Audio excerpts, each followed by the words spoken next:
Hey everyone, it's Anna from PNW Blanks and Sublimation, and today I wanted to show you a quick tutorial on the brand new colored sublimation camp mugs that we just got in. So we have them in this pretty teal color here and also the pink color.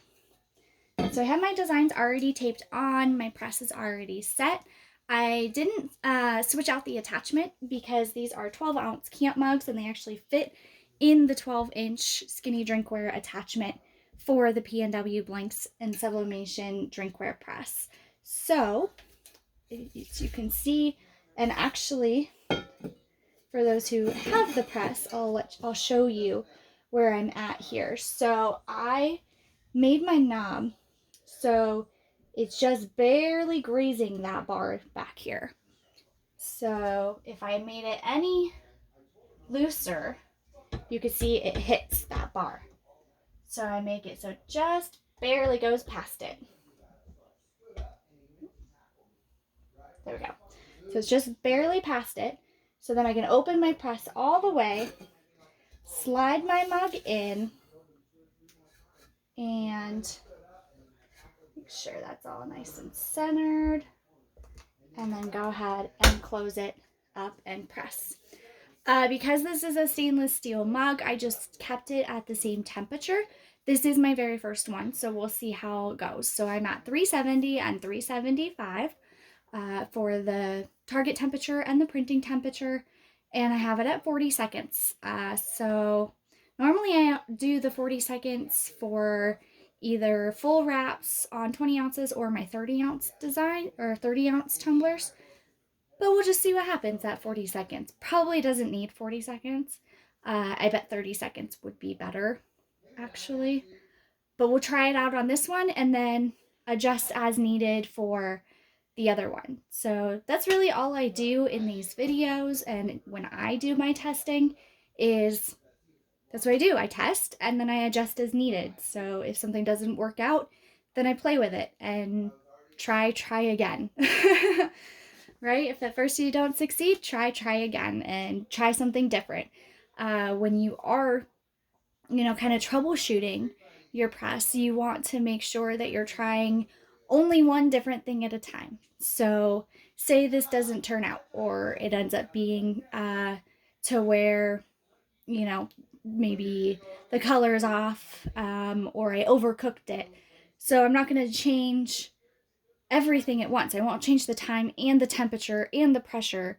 I'm just going to change just the time and see if that makes a difference. If that doesn't make a difference, then I try again and I change just the temperature until all the variables are, lined up to match perfectly to where you get amazing tumblers every time. For instance, this sea turtle tumbler, perfect little tumbler. This tumbler here, absolutely perfect top and bottom. No issues whatsoever. So you just have to keep playing with it, keep testing it, and see what happens. So make sure you get your heat glove. I don't have to rotate or anything like that because we're not doing a full design. Two, there's the handle, so you can't really rotate it. So let's see how we did here.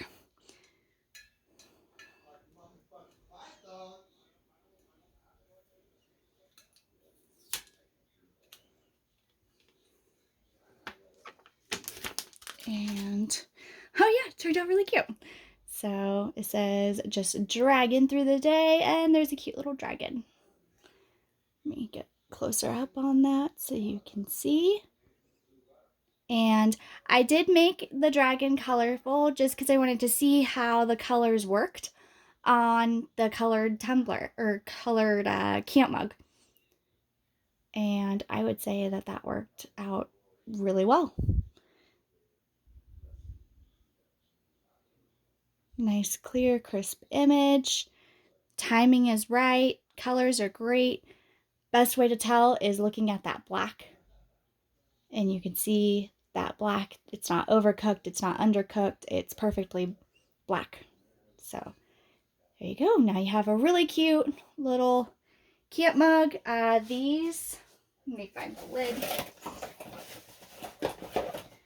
They have the sliding lids, so perfect for camping, outdoors, or whatever you want, and you don't have to, your drinks won't spill.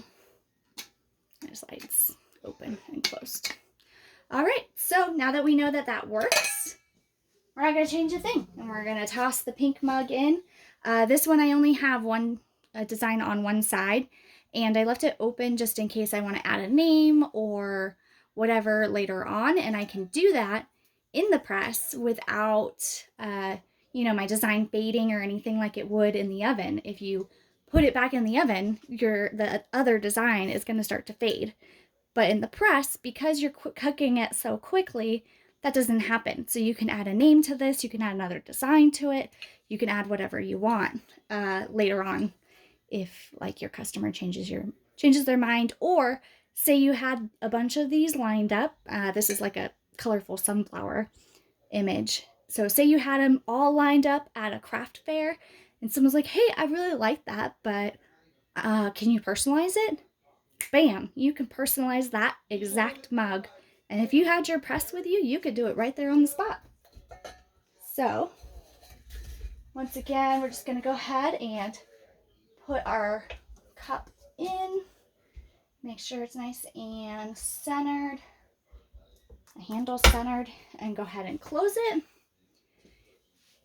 And then you'll notice the temperature drops.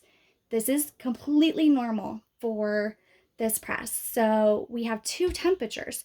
It has the resting temperature that the press kind of holds at while while you're taping up your tumblers or your drinkware, or you're talking on a video forever. So it has that temperature that it kind of holds at. Then it has the actual printing temperature, which once it gets to that printing temperature, that's what's going to start the countdown. So the temperature drops because it's actually taking into account the temperature of your drinkware. So if you put in a freezing cold tumbler and it is snowing and negative 10 degrees outside, it's going to take a little bit longer for your press to reach that printing temperature, because it wants your press and your substrate to be at the right temperature for that sublimation process to occur. That sublimation process is the science part of it. So the sublimation ink on your paper has to turn into a gas and then essentially dye your drinkware with the design. It can't do that if it doesn't get hot enough. So we're almost at that 375 for the printing temperature.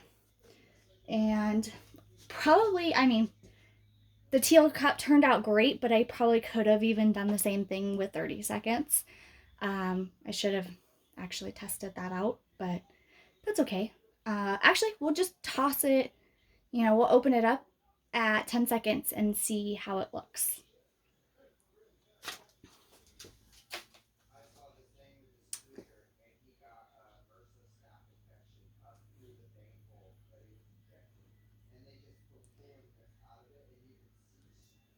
Oh my god, bro. I lost my fucking lunch. So we'll actually just go ahead and pull it now and see how it works with 30 seconds in the press. And yeah, it actually turned out beautiful. So even with 30 seconds, those blacks still turned out really good, nice, clear, crisp image. The design was a colorful flower, and I really wanted to see how the different colors would show up.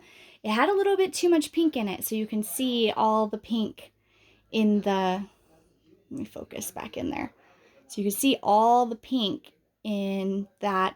That's actually not the pink from the cup, it's the pink from the design. So probably better to choose, a design that doesn't have as much pink on it.